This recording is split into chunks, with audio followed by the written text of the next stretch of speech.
काफ़ी सारे लोग आते हैं कि भाई मुझे नाइटफॉल हो रहा है, स्वप्न दोष हो रहा है, वो रोकने का है क्योंकि मुझे उससे बहुत तकलीफ हो रही है। तो उसके बारे में आज एक बार फिर से और बात कर रहा हूँ। नाइटफॉल जो है मतलब सोने में जब आप सो रहे हैं तब वीर्य बाहर निकल जा रहा और कपड़े गीले होना।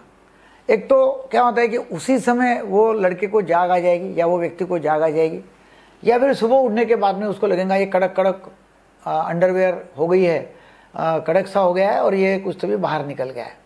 उसको समझेगा नहीं क्या हो गया। तो शुरू में जब बच्चा 13, 14, 15 साल का होता है तो उसको समझता नहीं कि क्या हो रहा है। उसको ऐसा लगता है कि भाई कुछ तो भी कड़क कड़क अंडरवेयर लग रही है और पता नहीं क्या हो गया। तो बहुत बार लोग बोलते हैं कि हाँ शायद पेशाब हो गई रात को और पेशाब की वजह से ऐसा ये कपड़ा गीला हो गया, इनरवेयर्स गीले हो गए। एक्चुअली वो पेशाब नहीं रहती है, वो रहता है नाइटफॉल, मतलब धातु बाहर निकलना सपने में। अब क्या होता है कि हमारे देश में भी और बाहर के लोग भी ऐसे प्रोपोगेट करने वाले, मैं नाम नहीं लूँगा, जिनको लोग मानते हैं, ऐसे संत साधु जो लोग यूट्यूब पर आते हैं वो बोलते हैं कि भाई नाइटफॉल नहीं होना चाहिए, नाइटफॉल हो गया तो बहुत बेकार है, नाइटफॉल रोकना ही चाहिए, ऐसा बोलने वाले लोग हैं। वीर्य का नाश नहीं होना चाहिए।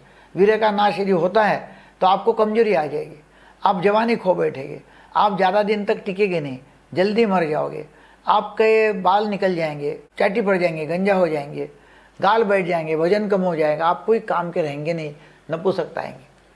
ऐसा प्रचार और प्रसार किया जाता है। अब क्या होता है कि कुछ लोग जिनको मालूम नहीं है वो लोग ऐसा बोलते हैं और उसका इलाज करते रहते हैं।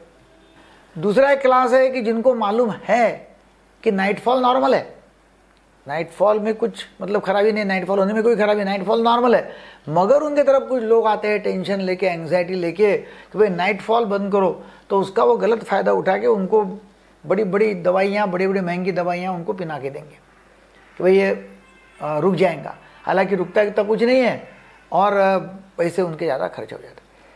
तीसरा क्लास हमारे जैसा है कि मैं बोलता हूँ नाइटफॉल से कुछ नहीं होता, नाइटफॉल एकदम नॉर्मल है। नाइटफॉल रोकने का नहीं, नाइटफॉल बंद करने का नहीं है। हाँ, आप यदि बहुत ही डिस्टर्ब है तो मैं कुछ बोल सकता हूँ कि क्या कर सकते हैं उसके लिए।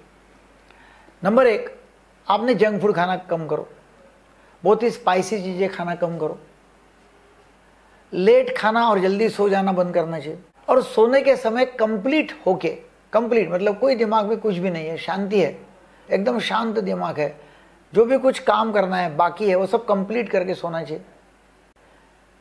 खाने के और सोने के बीच में 3 घंटे का टाइम होना चाहिए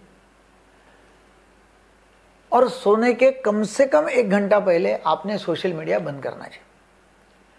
कुछ लोग तो क्या आखिरी तक पॉर्न वीडियो देखते जाएंगे और फिर सोएंगे। नेचुरली पॉर्न वीडियो, सेक्स की वीडियो आप देखते रहो, सोते हैं तो वैसे ही ड्रीम आ जाएंगे और ड्रीम में इरेक्शन हो जाएगा। इरेक्शन यदि हो गया, लिंक कठोर हो गया, लिंक टाइट हो गया तो वो घिस जाता है कपड़ों के अगेंस्ट में और फॉल हो जाता है। तो यदि पॉर्न वीडियो आप बंद करते हैं तो, और फिर बहुत ही ज़्यादा मतलब आदमी डिस्टर्ब है, जब मेरे पास में कोई आता है ना, बोलता है कि नहीं मेरे को तो बंद ही करना है, तो मैं उनको फिर टेंशन कम करने की गहरी नींद की दवाई देता हूँ। और दूसरा उनको ये बताता हूँ कि हस्तमैथुन करना नॉर्मल है, हस्तमैथुन से कुछ होता नहीं है, हस्तमैथुन से कुछ भी नुकसान नहीं है। तो आप क्या करो, सोने के पहले हस्तमैथुन कर लो, थैलियाँ जो है सेमिनल वेसिकल्स खाली करो, एक्साइटमेंट खाली करो और बाद में सोना। नाइटफॉल होगा ही नहीं।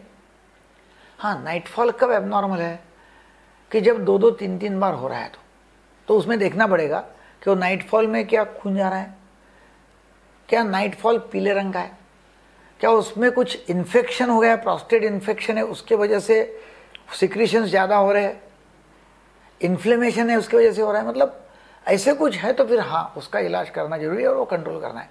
अदरवाइज नाइटफॉल कंट्रोल करने के 2 रास्ते, एक तो SSRI टाइप की गोलियां खाओ, अल्प्राजोलाम, डायज़ेपाम टाइप की गोली खाओ जो आपको प्रोफेशनल आदमी ही प्रिस्क्राइब करेगा, और नंबर 2 हस्तमैथुन करो और बेड पर जाओ, और नंबर 3 पॉर्न वीडियो देखना बंद करो। Thank you very much.